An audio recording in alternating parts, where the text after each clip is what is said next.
دوستو ایک مرتبہ کا واقعہ ہے کہ حضرت منصور بن حلاج رحمت اللہ علیہ اپنے عقیدت مندوں کی محفل میں بیٹھے ہوئے تھے کہ اچانک وہاں پر ایک گستاخ آدمی آیا اور اس نے بڑی بے ادبی سے حضرت منصور بن حلاج رحمت اللہ علیہ کو مخاطب کرتے ہوئے کہا کہ تم نے کیا یہ جاہلوں اور بیوقوفوں کا مجمع لگا رکھا ہے۔ آپ نے اس کی بات کا برا نہیں منایا اور بڑے پیار اور نرمی سے اسے کہا کہ آؤ تم بھی بیٹھ جاؤ۔ اس نے آپ کی نرمی کا کوئی اثر نہیں لیا اور بڑے غصے والے لہجے میں کہنے لگا کہ تم ان احمقوں کو تو متاثر کر سکتے ہو مگر میں تمہاری باتوں میں آنے والا نہیں ہوں۔ میں اچھی طرح جانتا ہوں کہ تم کچھ بھی نہیں ہو اور ولایت کا جھوٹا دعویٰ کرتے پھرتے ہو۔ تو حضرت منصور بن حلاج رحمت اللہ علیہ نے فرمایا کہ میں ولایت کا دعوے دار نہیں ہوں، البتہ تیرے حال کے بارے میں اچھی طرح جانتا ہوں۔ دوستو یہ بات فرما کر آپ رحمت اللہ علیہ نے اس آدمی کے تمام گزرے ہوئے حالات و واقعات کو بیان کرنا شروع کر دیا اور اس میں سے بہت سے خفیہ راز بھی تھے جو اس آدمی نے چھپا رکھے تھے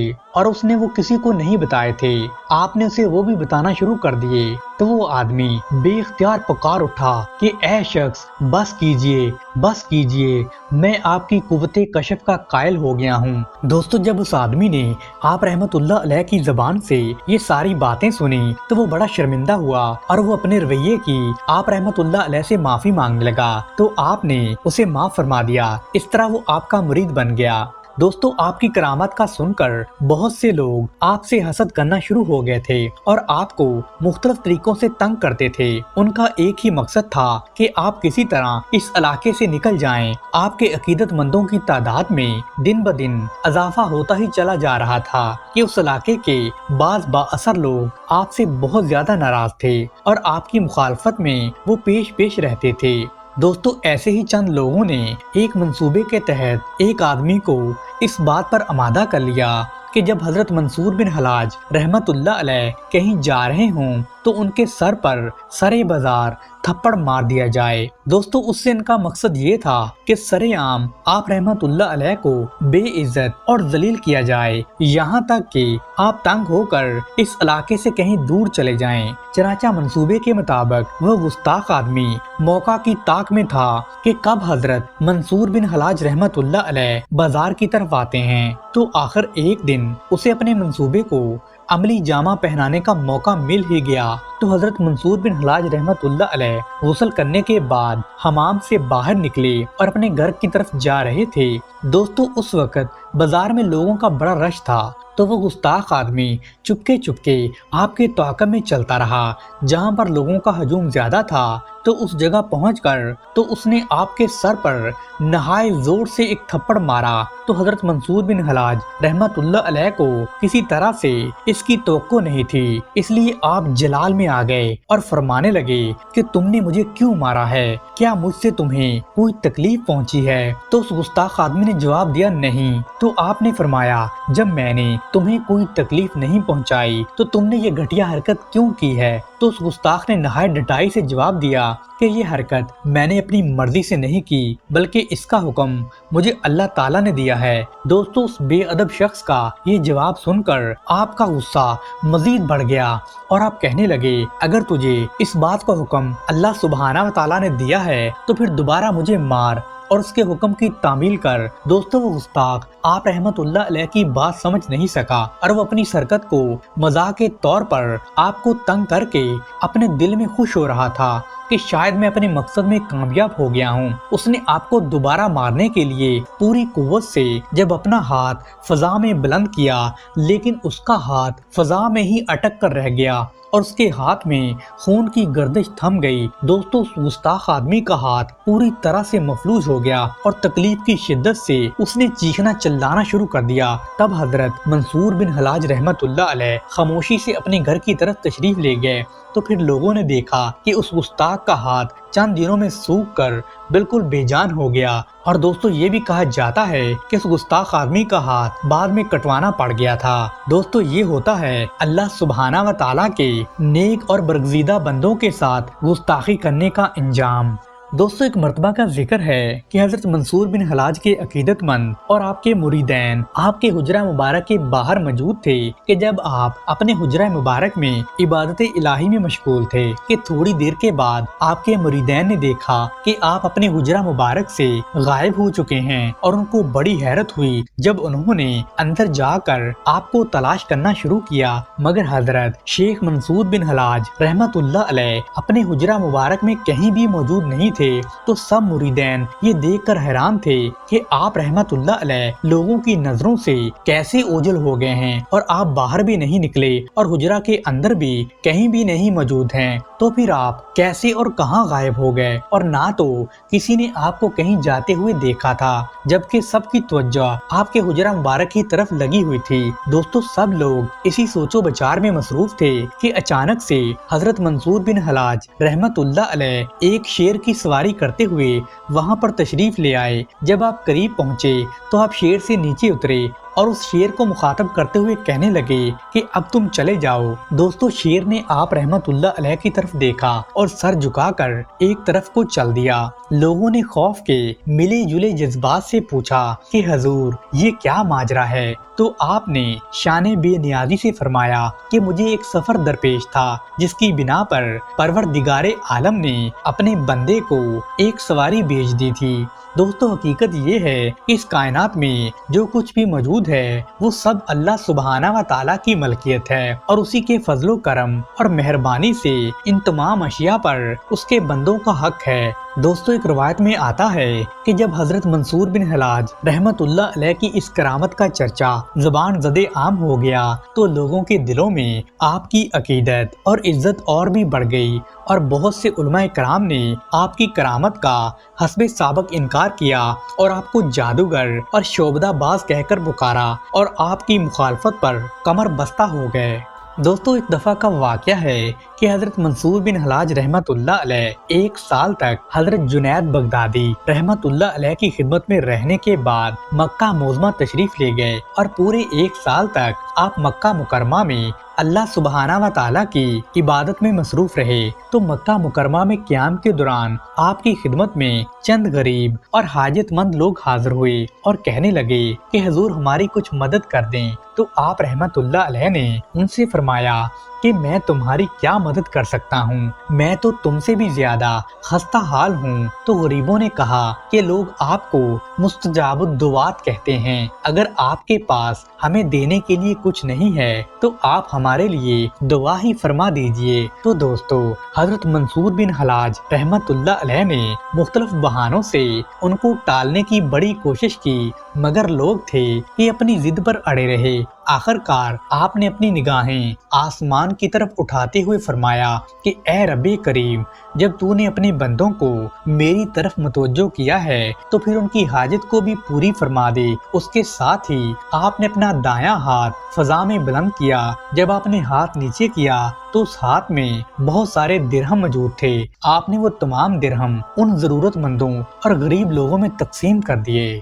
دوستو ایک اور روایت میں آتا ہے کہ ایک مرتبہ حضرت منصور بن حلاج رحمت اللہ علیہ اپنے مریدوں کے ساتھ جنگل میں سفر کر رہے تھے کہ مریدوں نے آپ رحمت اللہ علیہ سے انجیر کھانے کی خواہش کا اظہار کیا۔ تو آپ نے جیسے ہی فضا میں اپنا ہاتھ بلند کیا تو تازہ انجیروں سے بھرا ہوا ایک طباق آپ کے ہاتھ میں آ گیا۔ تو آپ رحمت اللہ علیہ نے وہ سارا طباق اپنے مریدوں کو کھلا دیا، حالانکہ وہ موسم انجیروں کا بالکل بھی نہیں تھا۔ دوستو اسی طرح ایک مرتبہ آپ اپنے مریدوں کے ساتھ جنگل سے گزر رہے تھے اور یہ جگہ بغداد شریف سے کئی دن کی مسافت کے فاصلے پر واقع تھی۔ تو مریدوں نے آپ سے حلوہ کھانے کی خواہش کا اظہار کیا۔ تو حضرت منصور بن حلاج رحمت اللہ علیہ نے جب اپنا ہاتھ مبارک فضا میں بلند کیا تو حلوے سے بھرا ہوا ایک تھال آپ کے سامنے آ گیا۔ تو سب لوگوں نے وہ لذیذ حلوہ خوب سیر ہو کر کھایا اور عرض کیا کہ ایسا حلوہ تو بغداد کے بازاروں میں بھی نہیں ملتا ہے۔ اس پر آپ رحمت اللہ علیہ نے فرمایا کہ میرے لیے بغداد کے بازار اور جنگل سب برابر ہیں۔